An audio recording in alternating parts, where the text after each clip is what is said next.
Hello students, in the present lecture we are going to start a new unit, that is unit number 4, company audit, and it is last unit of our syllabus. A company is an artificial person created by law. Every company incorporated in India must get its accounts audited. It is compulsory, it is mandatory. भारतामध्ये स्थापन झालेल्या कंपनीनं company कायदा 2013 नुसार 2013 नुसार आपल्या अकाउंटचं audit करून घेणं आवश्यक आहे. आपल्या अकाउंटचं ऑडिट करून घेणं आवश्यक आहे. त्यामुळे कंपनी म्हणजे काय की आता आपण हा चॅप्टर आहे तो कंपनी ऑडिटवर घेणार आहोत. आणि हा चॅप्टर संपला की आपला सिलेबस संपला. यामध्ये कंपनी म्हणजे काय, a company is an artificial person created by law. It came into existence according to provisions laid down in the Companies Act 2013. तर नवीन कायदा 2013चा आहे, यानुसार आपण पाहतोय. म्हणजे प्रश्न येऊ शकतो, कंपनी ही कसली व्यक्ती आहे, म्हणजे आपण मल्टिपल चॉईस क्वेश्चन्स घेणार आहे, त्यामुळे प्रश्न येऊ शकतो, a company is an dot dot dot person. पर्याय 4 असतील, नॅचरल, नंतर असू शकतं आर्टिफिशियल, नंतर असू शकतं रोजी, नंतर असू शकतं जनरल. तर याचं उत्तर आहे आर्टिफिशियल पर्सन आहे. आता इथं पहा की आपण पाहतोय की या डिस्कशनमध्ये, या चॅप्टरमध्ये आपण कंपनी ऑडिटचं टोटल डिस्कशन करणार. त्यामुळं कंपनी ऑडिटचं डिस्कशन करत असताना कंपनीच्या ऑडिटरची अपॉइंटमेंट कशी केली जाते, त्यांची अपॉइंटमेंट कोण करतं, त्यांचे रेम्युनरेशन काय असतो, त्याला कामावरून कमी कसं करता येतं, ऑडिटचे टाइप्स कोणते आहे, ऑडिट रिपोर्टचे प्रकार कुठले आहेत, आणि ऑडिटिंग ॲश्युरन्स स्टँडर्ड्स कोणते आहेत, हा भाग आपण इथे शिकणार आहे. यामध्ये आत्ताच्या लेक्चरला आपण फक्त काहीच भाग घेणार आहे. तो भाग म्हणजे कंपनीच्या ऑडिटरची नियुक्ती कशी केली जाते. पहा, a company is working for making the profit. A company is also known as joint stock company. कंपनीला जॉइंट स्टॉक कंपनी पण असं म्हणू शकतो. The accounts of the joint stock companies are required to be audited compulsory under Companies Act 2013. 2013च्या कायद्यानुसार प्रत्येक कंपनीला, मग ती प्रायव्हेट कंपनी असेल किंवा पब्लिक असेल, आपल्या अकाउंटचं ऑडिट करणं कंपल्सरी, मॅन्डेटरी आहे. म्हणजे प्रश्न असा पण येऊ शकतो, a company has required किंवा company conducting company audit is dot dot dot compulsory, voluntary, unstated, आणखी काहीतरी पर्यायी. तर इथं उत्तर आहे की कंपनी ऑडिट हे कंपल्सरी आहे, मॅन्डेटरी आहे. कारण कंपनीमध्ये ओनरशिप आणि मॅनेजमेंटमध्ये डिफरंट असतो. मॅनेजमेंट वेगळी असते, ओनरशिप वेगळी असते. The shareholders are the real owners of the company. The affairs of the joint stock company are managed by the directors. कंपनीचे व्यवहाराचे निर्णय हे डायरेक्टर्स घेतात. त्यामुळे त्या ओनर्सला त्याची अकाउंट्स ऑडिटेड केल्यानंतर खात्री पडते की आपण जिथे पैसे गुंतवले त्या कंपनीचा कामकाज योग्य चाललेला आहे. To ensure that the money invested by the shareholders are managed properly, therefore the audit is mandatory under the Companies Act for all types of companies, whether public or private. म्हणजे कंपनी ऑडिट कंपल्सरी आहे. आता आपण इथं शिकणार आहे, म्हणजे we are going to learn appointment of company auditor. Company ऑडिटरची appointment कोण करतं हे आता आपण लक्षात घेणार आहे. याच्या बऱ्याच बाबी आहेत, प्रत्येक पॉइंटला आपण रेड केलेले आहे, त्या पद्धतीनं पाहणार. Section 139 of the companies act 2013 contains the relevant provisions regarding the appointment of auditor किंवा ऑडिटर्स. समजा पार्टनरशिप फर्म असेल ऑडिटरची तर ऑडिटर्स होईल. Of unlisted as well as listed company, म्हणजे कंपनी लिस्टेड असू दे किंवा अनलिस्टेड असू दे, कंपनी पब्लिक असू दे किंवा प्रायव्हेट असू दे, याचं ऑडिट करणं बंधनकारक आहे. आता पहा number 1, appointment of first auditor of A company other than government company. आता गव्हर्नमेंट कंपनी सोडून इतर कंपन्यांसाठी पहिल्या कंपनी स्थापन झाल्यानंतर पहिल्या ऑडिटरची नियुक्ती कोण करणार, तर याचं उत्तर आहे generally first auditor is appointed by board of directors. म्हणजे पहिल्या ऑडिटरची कोण नियुक्ती करतं, बोर्ड ऑफ डायरेक्टर्स. समजा बोर्ड ऑफ डायरेक्टर्स फेल्युअर झाले किंवा त्यांनी केले नाही तर म्हणजे पुढच्या बाबी असतात. आता पहा, म्हणजे प्रश्न येऊ शकतो first auditor is appointed by ... याचं उत्तर आहे डायरेक्टर्स. बघा, according to section 139(6) clause of the Companies Act 2013, the first auditor of a company shall be appointed by the board of directors within 30 days of the date of the registration of the company. Naveen company सुरू केली, तिचं registration केलं, registration म्हणजे नोंदणी केली, नोंदणी केल्याच्या 30 दिवसाच्या आत पहिल्या ऑडिटरची नियुक्ती बोर्ड ऑफ डायरेक्टर्सनी करावी असं कायदा सांगतो. समजा असं झालं, if the board fails to appoint such auditor, म्हणजे समजा 30 दिवसात बोर्ड ऑफ डायरेक्टर्सनी पहिल्या ऑडिटरची नियुक्ती केली नाही, it shall be inform the members of the company, then members of the company shall appoint the auditor within 30 days at the extraordinary general meeting of the shareholders of the company. समजा board of डायरेक्टरनी पहिल्या 30 दिवसांमध्ये registration झाल्यानंतर, कंपनीची नोंदणी झाल्यानंतर ऑडिटरची नियुक्ती केली नाही तर त्याची माहिती मेंबर्सला दिली पाहिजे. मेंबर्सनी नंतर 90 दिवसाच्या आत एक्स्ट्राऑर्डिनरी जनरल मीटिंग बोलवली पाहिजे आणि त्यामध्ये नवीन ऑडिटरची नियुक्ती केली पाहिजे. Such auditor shall hold office till the conclusion of first general meeting, म्हणजे कंपनी कधी पण सुरू होते त्यानंतर पहिली जे जनरल मीटिंग असेल म्हणजे तोपर्यंत हा ऑडिटर काम पाहिजे. म्हणजे हा मुद्दा झाला एक, auditor the appointment of first audit मुद्दा अदर दॅन गव्हर्नमेंट कंपनीज, हा पहिला मुद्दा झाला. म्हणजे अनेक पॉईंट आहे. दुसरा मुद्दा, appointment of auditor other than first auditor, म्हणजे पहिला ऑडिटर सोडून नंतर आता पुढच्या वर्षी त्याच्या पुढच्या वर्षी असं, म्हणजे पहिला ऑडिटर सोडून जे येतील ते सबसिक्वेंट ऑडिटर्स त्याला आपण म्हणणार. पहिला ऑडिटर असतो तो फर्स्ट ऑडिटर आणि त्यानंतर जे ऑडिटर असतात ते सबसिक्वेंट ऑडिटर्स. कंपनीचं ऑडिट करण्यासाठी इंडिव्हिज्युअल लेवलला ऑडिटर काम करू शकतो किंवा पार्टनरशिप फर्म असेल एखादी सीएनची तर ती सुद्धा ऑडिटर्स म्हणून कंपनीकडे काम करेल.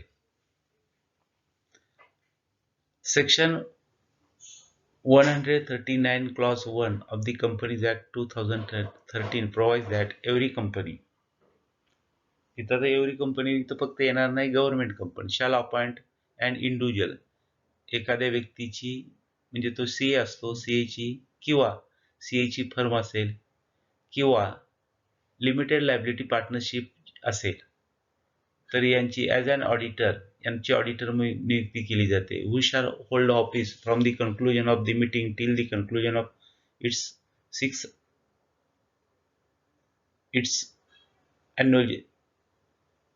annual general meeting. Hence, in companies, auditor firm of auditor is appointed for 5 years at a time and therefore till the conclusion of each 6 meeting. पहा, तर नवीन तरतूद झालेले की पहिल्या ऑडिटर नंतर जे नंतरचे ऑडिटर असतात त्याची नियुक्ती 5 वर्षासाठी केली जाते.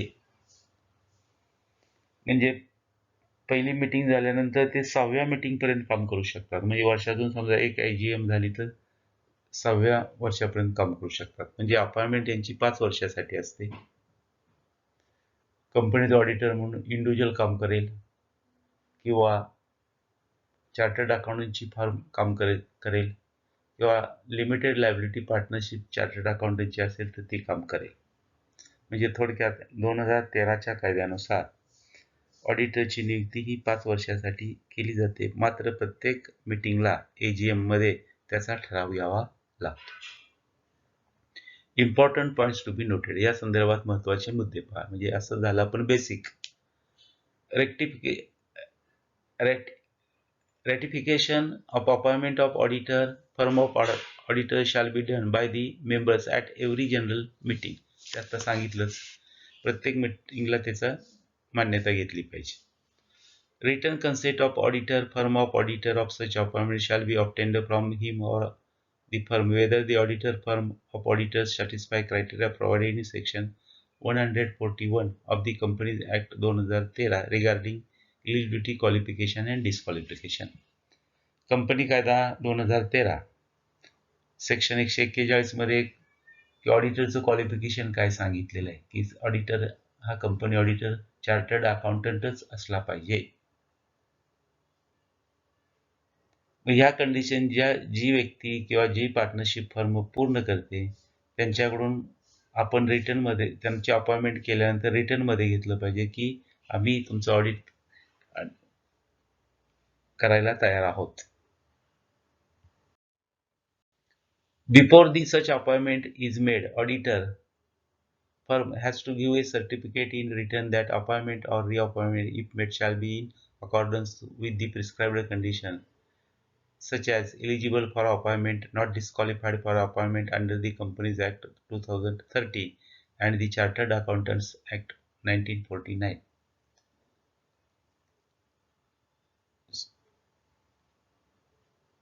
अपॉइंटमेंट ऑडिटरची करण्यापूर्वी त्या ऑडिटरनी किंवा त्या फर्मनी असं सर्टिफिकेट दिलं पाहिजे की आम्ही तुमचं ऑडिट करू, आम्ही हे ऑडिट करण्याला क्वालिफाईड आहोत. हे कंपनी कायदा 2000 क्वालिफाईड आहे, डिस्क्वालिफाईड नाही. 2013 आणि चार्टर्ड अकाउंटंट कायदा 1949 नुसार हे रूल्स आहेत. आणि पूर्वी त्यांनी कुठलंही मिसकंडक्ट केलं नाही पाहिजे, त्यांचं वर्तन मिसकंडक्ट किंवा ब्लॅकलिस्टमध्ये CA नाही पाहिजे, अशा रीतीने त्यांनी अंडर रायटिंग लिहून दिलं पाहिजे. The company shall file a notice about appointment or reappointment to the registered companies within 15 days of the meeting in which auditor was appointed and shall inform that concerned auditor firm according to rules 2014 apply. कंपनीने ऑडिटरची नियुक्ती केल्यानंतर 15 दिवसाच्या आत याची माहिती register ऑफिसला दिली पाहिजे, रजिस्टर ऑफ कंपनीज ऑफिसला दिली पाहिजे. हे कधी कोणासाठी? नेक्स्ट ऑडिटर, पहिला ऑडिटर सोडून नंतरच्यासाठी. तिसरा मुद्दा, पहिला मुद्दा घेतला फर्स्ट ऑडिटरची अपॉइंटमेंट कोण करतं? जनरली डायरेक्टर्स करतात. नंतरची ऑडिटरची अपॉइंटमेंट कोण करतं? जनरली अॅन्युअल जनरल मीटिंगमध्ये ही केली जाते. ही 5 वर्षासाठी केली जाते. ही इंडिव्हिज्युअलची चार्टर्ड अकाउंट असणाऱ्या व्यक्तीची केली जाते किंवा चार्टर्ड अकाउंटची फर्म असेल ती चार्टर्ड अकाउंटची तर त्या फर्मची नियुक्ती केली जाते. तिसरा मुद्दा आपण घेतोय appointment of auditor in case of casual vacancy. Casual vacancy झाली ऑडिटरची तर कशी अपॉइंटमेंट करायची? आता कॅज्युअल वेकन्सी कशी येऊ शकते? विदाउट कॅल्क्युलेशन, विदाउट काहीतरी आकस्मिक घडू शकतं आणि ऑडिटरच्या काहीतरी होण्याची शक्यता आहे, तर त्या ठिकाणी कशी ऑडिटरची नियुक्ती करायची? बघा, the companies act has not defined the casual vacancy. Company कायद्यानं कॅज्युअल वेकन्सी म्हणजे नेमकं काय सांगितलं नाही. But one can say that casual vacancy for an auditor as due to disqualification. परंतु त्याची अपात्र झाला, एखादा ऑडिटर अपॉइंट केला होता पण अपात्र झाला, काहीतरी गुन्हा केला किंवा राजीनामा दिला किंवा डेथ झाली, म्हणजे 3 कारणामुळे कॅज्युअल वेकन्सी होऊ शकते. एक, ऑडिटरचा डेथ झाला किंवा ऑडिटरनी मी तुमचं काम करणार नाही म्हणून राजीनामा दिला ऑडिट, किंवा तो डिस्क्वालिफाईड झाला म्हणजे अपात्र झाला, गुन्हेगार झाला किंवा आणखी काही झालं, काय न्यायालयानं अपात्र ठरवलं किंवा ते त्याचा इफेक्ट मेंटल इलनेस झाला वगैरे, मग अशा वेळेला ऑडिटरची नियुक्ती कोण करणार? If the casual vacancy arises on account of resignation of the auditor or firm of auditor, the vacancy shall be filled by the company within 3 months on the recommendation of board of directors. समजा एखाद्या डायरेक्टरनी किंवा डायरेक्टरच्या फर्मनी resign केलं, म्हणजे राजीनामा दिला, तर त्या ठिकाणी नवीन ऑडिटरची नियुक्ती बोर्ड ऑफ डायरेक्टर्सनी करावी 1 महिन्याच्या आत. जर राजीनामा दिला असेल तर नवीन ऑडिटरची नियुक्ती 1 महिन्याच्या आत बोर्ड ऑफ डायरेक्टर्सनी करावी. If the casual vacancy arise due to any other, म्हणजे दुसऱ्या कारणाने, समजा राजीनामा नाही दिला, डेथ झाला, डिस्क्वालिफाईड झाला, इन्सॉल्वंट झाला, तर it may be filled by the board of director within 30 days. म्हणजे थोडक्यात कॅज्युअल वेकन्सी जर झाली तर त्यामध्ये समजा ती व्यक्ती डेथ झाली, रिझाईन केलं, इन्सॉल्वंट झाली, डिस्क्वालिफाईड झाली, तर त्याची 30 दिवसाच्या आत बोर्ड ऑफ डायरेक्टर्सनी दुसऱ्या ऑडिटरची नियुक्ती केली पाहिजे. When there are more than one auditor, the remaining auditor may act as the auditor during the vacancy period. समजा 3 पार्टनर्स आहेत आणि ते ऑडिटर्स एका XYZ कंपनीचे आहेत. त्यातला एखादा ऑडिटर समजा डिस्क्वालिफाईड झाला, डेथ झाला, तर बाकीचे ऑडिटर ते त्या फर्मचे बाकीचे पार्टनर्स ते ऑडिट म्हणून काम करू शकतील. An auditor appointment to be fill casual vacancy shall hold office until the conclusion of next annual general meeting of the company. आणि हे कुठपर्यंत काम करतील? जिथून अपॉइंटमेंट केली तिथून नवीन ऑडिटर पहिली ॲन्युअल, म्हणजे तिथून नंतर जी ॲन्युअल जनरल मीटिंग होईल AGM, तिथपर्यंत ते काम करतील. 3 मुद्दे झाले. पहिला मुद्दा न्यू ऑडिटर, दुसरा झाला सबसिक्वेंट ऑडिटर, तिसरा झाला कॅज्युअल वेकन्सी. चौथा मुद्दा appointment of auditor by the central government, की सेंट्रल गव्हर्नमेंट ऑडिटरची अपॉइंटमेंट कधी करेल, म्हणजे central government. The central government may appoint and auditor in the following situations. पुढील परिस्थितीमध्ये सेंट्रल गव्हर्नमेंट कंपनी ऑडिटरची नियुक्ती करेल. Where no auditor is appointed or reappointed in annual general meeting. डायरेक्टरने बी ऑडिटर नियुक्त केला नाही, अॅन्युअल जनरल मीटिंगमध्ये पण ऑडिटरची नियुक्ती झाली नाही, तर अशा केसमध्ये सेंट्रल गव्हर्नमेंट ऑडिटरची नियुक्ती करेल. Where the auditor is appointed to contravention of the provisions of the companies act. समजा अॅन्युअल जनरल मीटिंगमध्ये किंवा ऑडिटर नियुक्त केला, पण तो कंपनी कायद्याच्या तरतुदीच्या विरुद्ध आहे, पालन कंपनी कायदा विचारात न घेता केला, तर अशा केसमध्ये सेंट्रल गव्हर्नमेंट कंपनीसाठी ऑडिटरची अपॉइंटमेंट करू शकेल. Where a special resolution is required for appointment of auditors and the company fails to pass such resolution at the time of appointment.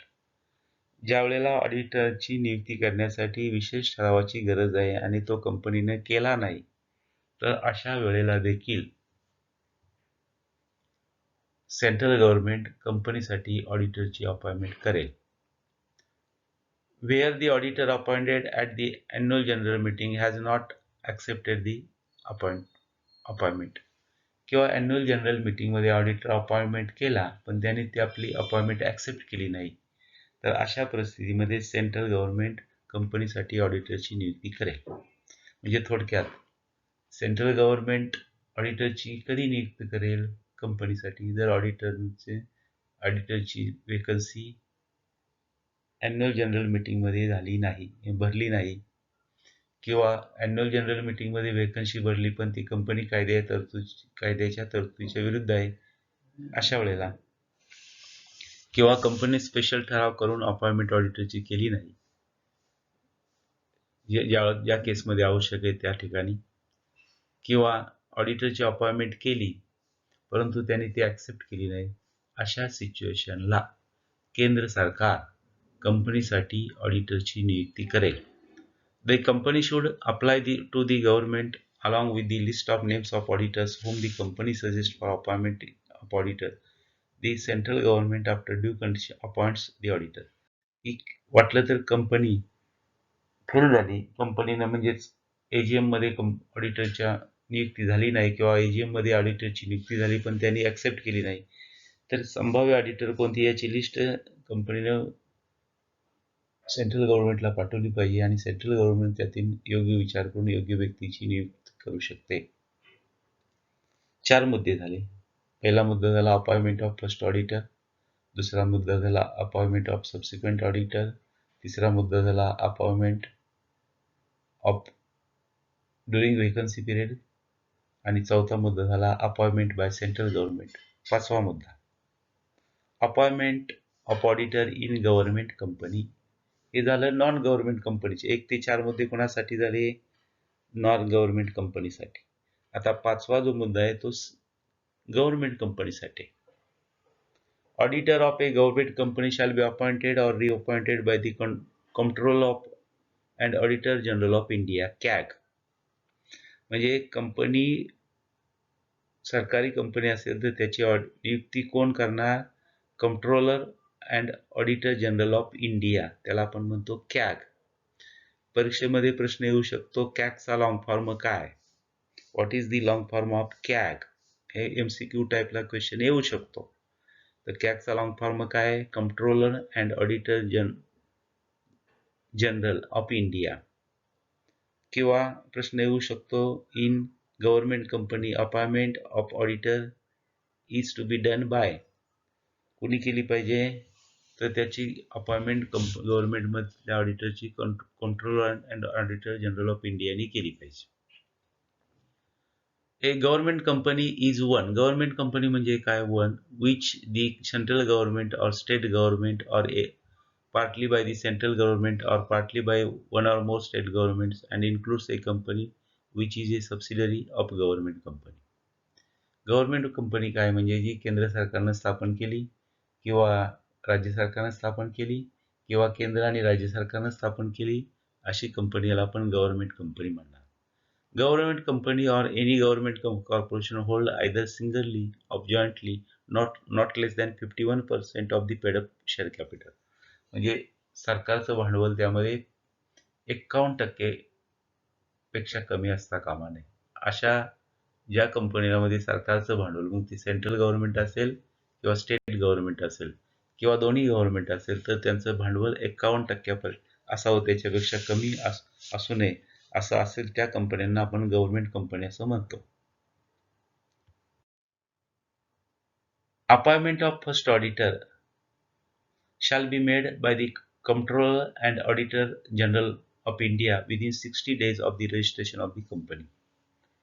गव्हर्नमेंटने नवीन कंपनी स्थापन केली तर त्या पहिल्या ऑडिटरची नियुक्ती controller and auditor general of India करेल आणि कंपनीचं रजिस्ट्रेशन झाल्यानंतर 60 दिवसाच्या आत म्हणजे 2 महिन्याच्या आत ही नियुक्ती केली पाहिजे. इन केस ऑफ कॅग म्हणजे काय?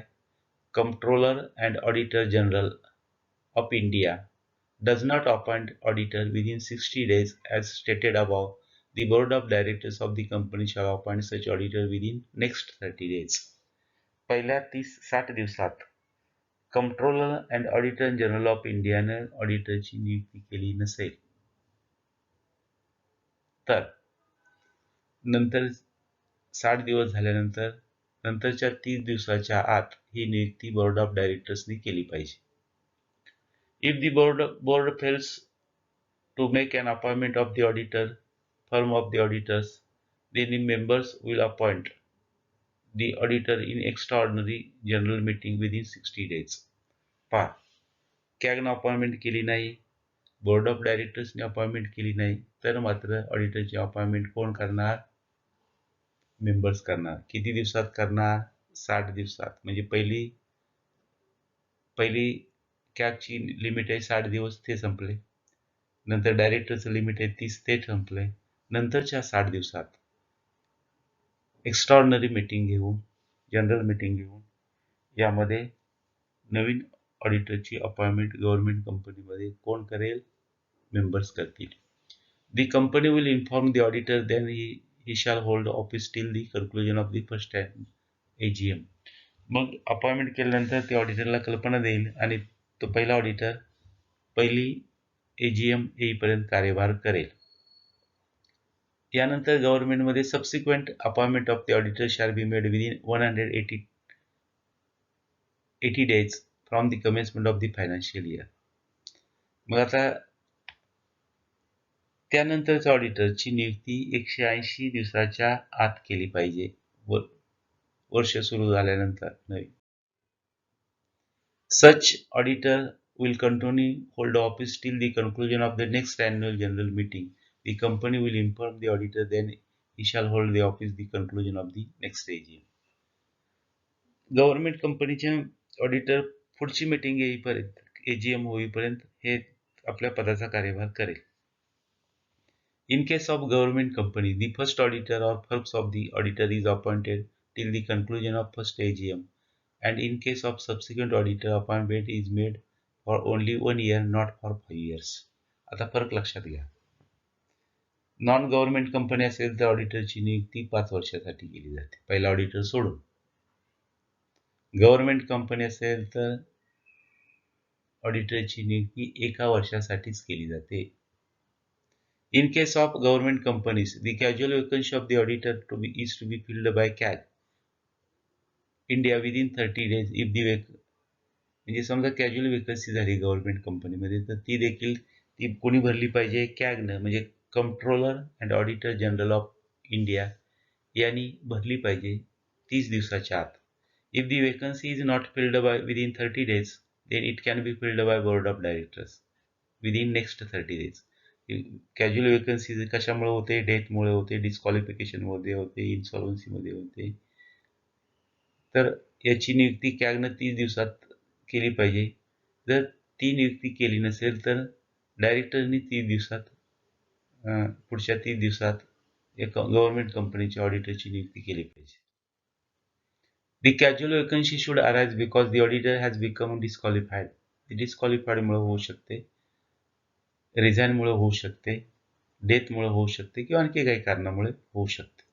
The tenure of auditor appointed during the casual period would be till the conclusion of the next AGM. Tenure हा ऑडिटरचा असेल. म्हणजे आता कॅज्युअल वेकन्सी भरल्यानंतर पुढची ज्या वेळेला AGM येईल, अॅन्युअल जनरल मीटिंग, तिथपर्यंतचा टेन्युअर या वेकन्सी कालावधीमध्ये भरलेल्या ऑडिटरचा असेल. 5 मुद्दे पाहिले. 4 मुद्दे नॉन गव्हर्नमेंट संबंधी पाहिले. 5वा मुद्दा जो पाहिला तो गव्हर्नमेंट कंपनीच्या ऑडिटर संबंधी पाहिला. 6वा appointment of auditor by special resolution in case of the companies mentioned below. आता पुढे सांगितलेल्या companies appointment, reappointment of auditors at annual general meeting shall be made after passing a special resolution. पुढे सांगितलेल्या बाबतीत स्पेशल रिझॉल्युशनच करावं लागेल आणि मगच त्यांना आपण ऑडिटर म्हणून अपॉइंट करू शकतो. बघा कुठल्या प्रकारच्या कंपन्या. एक company in which not less than 25% of the subscribed share capital is held as on the date of annual general meeting jointly or singly. ह्यामध्ये काय नॅशनलाइज्ड बँक असेल, जनरल इन्शुरन्स कंपनी असेल किंवा any institution, financial or otherwise established under state or provincial act in which not less than 51% of the subscribed capital is held by state government. म्हणजे state government यांच्या बाबतीमध्ये state गव्हर्नमेंटची company असेल, केंद्र सरकारची असेल, nationalised bank असेल, general insurance company असेल तर त्या बाबतीमध्ये स्पेशल ठराव करूनच ऑडिटरची नियुक्ती करावी लागेल. ए central government or state government और गव्हर्नमेंट कंपनी और पब्लिक फायनान्शियल इन्स्टिट्यूशन्स किंवा पब्लिक फायनान्शियल इन्स्टिट्यूशन असतील, स्टेट गव्हर्नमेंट असेल तर त्या ठिकाणी ऑडिटरची